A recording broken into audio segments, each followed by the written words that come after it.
What I think is funny is that genomics, I'll mention later in the talk, genomics and economics, there's some similarities in that they're both omic in nature. The field of econometrics describes the measuring of economic information. Really, the term for what I do ought to be called genometrics. Unfortunately, the term was already taken a few years ago. But really, what I do is the measurement of genomic information. So genometrics, as it were. OK, let's get into it then. There are really two functional genomic tools, if you want to kind of take it at the high level: expression profiling and genotyping. Expression profiling is simply asking the question, how much of a gene is expressed or how much of a protein is expressed when you've got a list of 30,000 genes in a given state. And this is an analysis you do from a tissue sample that might be of interest, say a lung sample or biopsy in the case of asthma. Genotyping is what versions of a protein are made.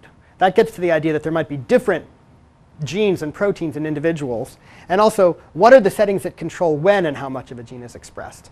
And these are related, of course. The variations in the sequence of genes will result in differences in the expression profile. And the genetical genomics I'll talk about at the end is a synthesis of these two kind of major branches of functional genomics.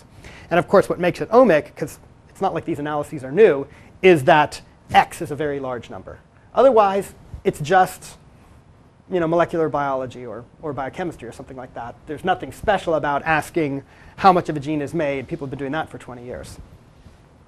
OK, this is kind of a slide from another talk, and this is just to kind of show you what I'll talk about today. There are a myriad of ways of doing these analyses. And for instance, in my institute, I've assembled a certain group of equipment, and it's supported by the National Minority Disparities Grant as well, for doing expression profiling and genotyping. And I'm going to today talk about genotyping by a fluorogenic-based PCR protocol, and also microarray analysis by microarrays and quantitative PCR. OK, let me first talk about genotyping. I'm assuming everybody is now familiar with SNPs. But for people who might not be, or people in the audience later, a single nucleotide polymorphism it's kind of the smallest unit of variation. Places where two individuals or even two molecules of DNA differ at a single nucleotide. So for instance, here you'd have, this might be two strands of DNA in a person, a diploid human. And on one strand, they've got an A, and on another strand, they've got a G in the same sequence. It's double-stranded, of course, so the A on one strand has got a T on the complement, and so on. But this would be called an AG SNP. And that SNP might be in the coding portion of a gene, so the proteins might actually end up being of a different structure, hence a different function. It could be in a controlling region, so it might affect how much of this gene is expressed because it's in the promoter, or it might actually have no influence whatsoever on any trait. Lots of SNPs are completely silent. So it's important, and I'll foreshadow this term. The term allele predates genomics. Early on, you understand the concept of a gene. It's a heritable unit. And allele is just the different forms of a gene you can have. And there's an unlimited number of alleles you might have. Allele is often used synonymously to talk about SNPs. People will talk about an A or G allele. But a lot of the time, a SNP might not actually confer a trait. So it's a little bit of a kind of squishy language. In any case, the polymorphism is something that you can measure, and that's what's made them so useful. And there are a lot of them. They're distributed probably about every kilobase on average. Another point to make is that there's a lot of variation out there. And I've heard estimates from Eric Lander that if you took the entire human population as a whole, every single nucleotide position in the genome varies in somebody somewhere on the planet. So when people talk about SNPs, they're not just saying that this is a position that varies in at least one person on the planet. Usually, it has to vary at some frequency to be of interest. And a lot of the time, people will use a benchmark such as 1%. In other words, if it's there in 1% or more of the population, then it matters. And of course, the question then becomes, and this is a relevant topic for discussion, well, 1% of which population? I mean, it might be 1% in humans as a whole, but in a small ethnic group that's been isolated, it might be 100%. If you're an Inuit, this might be pretty much your genome. And so you can see there's a huge challenge here. Depending upon how many different groups there might be, diseases could, in different populations, be caused by a bewildering array of variation. And really, the next 50 years, I think, are going to be characterized in terms of human biology and medicine, figuring out which SNPs matter. And what matters in one group might not matter in another. And in fact, that's a certainty that that'll be the case. And lastly, I want to point out that SNPs are by no means the only source of variation. There are others. There's length variance, where a certain sequence varies between people. On large scale, recently there have been some exciting papers that show that there are actually relatively large-scale duplications. Some people will have an entire chunk of a chromosome in tandem in 2 places, and others won't. And then, of course, there's epigenetic differences, which I think are beyond the scope of what I'm talking about today. SNP discovery.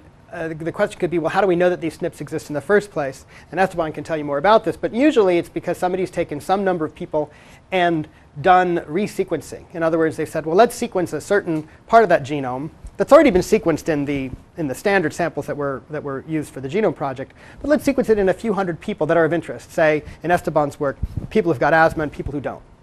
And see whether or not we can see any differences.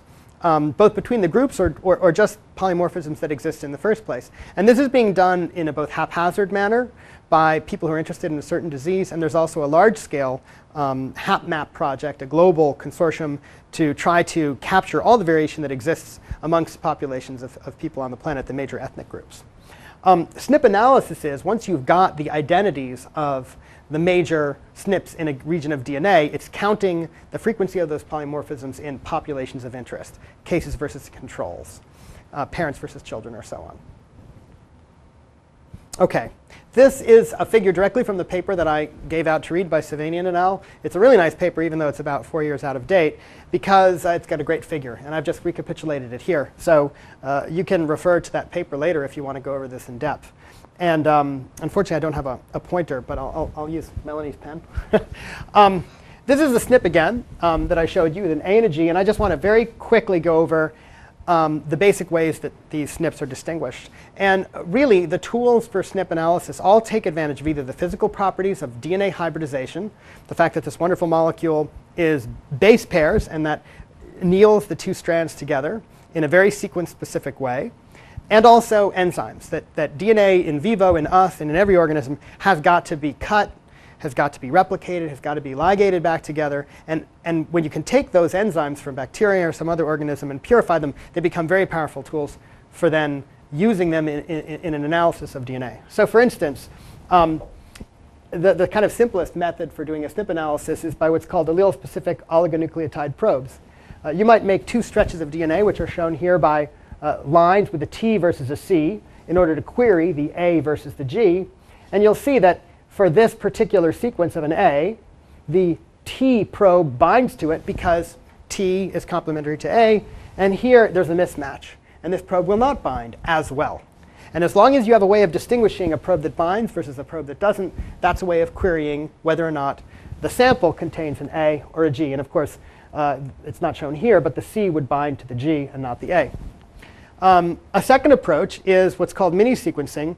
If this is your DNA again, and you put in a primer that has got a T here, the T binds up, and a polymerase, an enzyme that takes DNA and replicates it, the same enzymes that replicate our DNA in vivo, are going to be able to extend this primer. Whereas here, it won't be able to extend. And if you have a way of being able to detect that extension, you've got a way of seeing, oh, that sample had an A.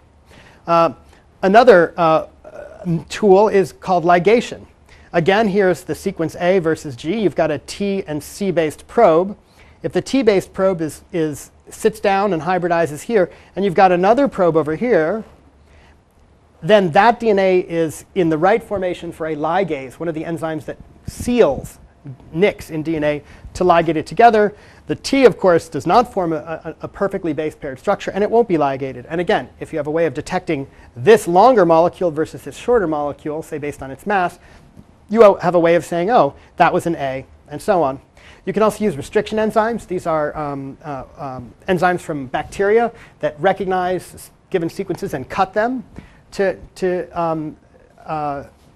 detect SNPs. And lastly, allele-specific primers. That's very much like mini-sequencing, but in this case, this is carried out by the polymerase chain reaction, which I'm assuming most of you are familiar with, where you have a primer that has a T versus a C. And again, if the primer pairs up with the A, it can be extended. And it's one of the 2 primers in a PCR reaction. So you can make a PCR product from the A versus the G. Now, what drives all of these different detection technologies or detection chemistries is usually some kind of instrumentation, some way of taking the fact that those molecular events are kind of digital and converting them to something that in the lab you can see. Because of course you can't see those events going on, they're invisible. And this is just an example of one of the ways that that's done.